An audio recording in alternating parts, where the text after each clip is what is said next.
हिंदू धर्म में युगों को 4 भागों में बांटा गया है और यह युग कई हजार सालों की अवधि के माने जाते हैं। लेकिन इन युगों को किस आधार पर बांटा गया है और इन युगों के नाम किस आधार पर रखे गए हैं, इन सभी रहस्यों का पता आपको इस वीडियो में लगेगा। तो वीडियो में बने रहें और चैनल को सब्सक्राइब करके बेल आइकन को जरूर प्रेस कर लीजिए, जिससे आपको ऐसी वीडियो की नोटिफिकेशन मिलती रहे। और वीडियो को अभी तक लाइक नहीं किया है तो वीडियो को लाइक करते हुए वीडियो में आगे बढ़ते हैं। हिंदू धर्म में 4 युग हैं और इनके नाम है सतयुग, त्रेता युग, द्वापर युग और कलयुग। ग्रंथों और शास्त्रों के अनुसार अभी कलयुग चल रहा है। इन युगों में कुछ विशेष आधार निर्धारित किए गए हैं, साथ ही उनके समय भी कर्म के अनुसार ही तय किए गए हैं। लेकिन आप भी सोच रहे होंगे कि क्या सतयुग के बाद तो कलयुग भी आ सकता था ना, त्रेता युग ही क्यों आया? तो इन सारी सवालों के जवाब आपको इसी वीडियो में मिलेंगे। पहले तो हमें जरूरत है युग के मतलब को समझने की। तो चलिए जाने युग का अर्थ। एक निश्चित समय युगों का वर्गीकरण 4 भागों में किया गया है। पहला सतयुग, दूसरा त्रेता युग, तीसरा द्वापर युग और चौथा कलयुग है, जो कि अभी चल रहा है। हर युग में मनुष्य की बनावट से लेकर उनके व्यवहार में बहुत ही परिवर्तन होते हैं। तो आइए इसको और अच्छी तरह से समझते हैं। चारों युगों में से सबसे पहला युग है सतयुग। सतयुग की अवधि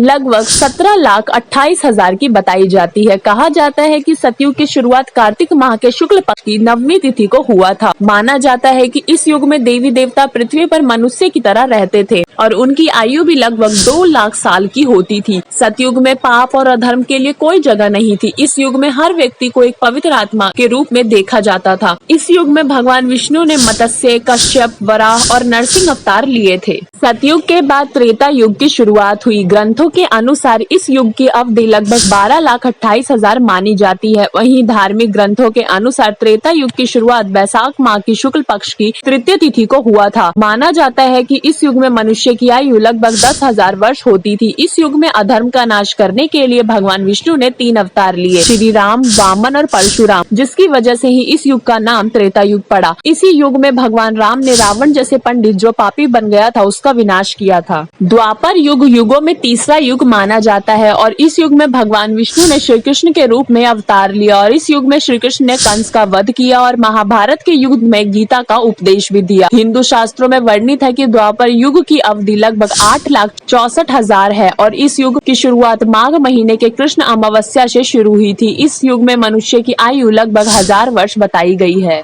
धर्म ग्रंथों के अनुसार वर्तमान युग या कलयुग की अवधि तीनों युगों में सबसे कम यानी 4,32,000 बताई गई है। भाद्रपद माह की कृष्ण पक्ष की त्रयोदशी तिथि से कलयुग की शुरुआत हुई थी। इस युग में मनुष्य की आयु लगभग 100 वर्षों की बताई गई है। इस युग में प्रमुख तीर्थ स्थल गंगा नदी को माना जाता है और इस युग में पाप की मात्रा बाकी युगों से बहुत अधिक है और कलयुग के अंत में यह पाप अपनी चरम सीमा पर होगा। तब विष्णु भगवान अपना अगला अवतार लेंगे, जिसे हम सब कल्कि के नाम से जानते हैं। तो वीडियो को यहीं एंड करते हैं। वीडियो अच्छी लगी हो तो वीडियो को लाइक एंड चैनल को सब्सक्राइब किए बिना मत जाना। कमेंट में जरूर बताना आपको वीडियो कैसी लगी। वीडियो को ज्यादा से ज्यादा शेयर करना। हम मिलेंगे किसी नेक्स्ट इंटरेस्टिंग टॉपिक के साथ।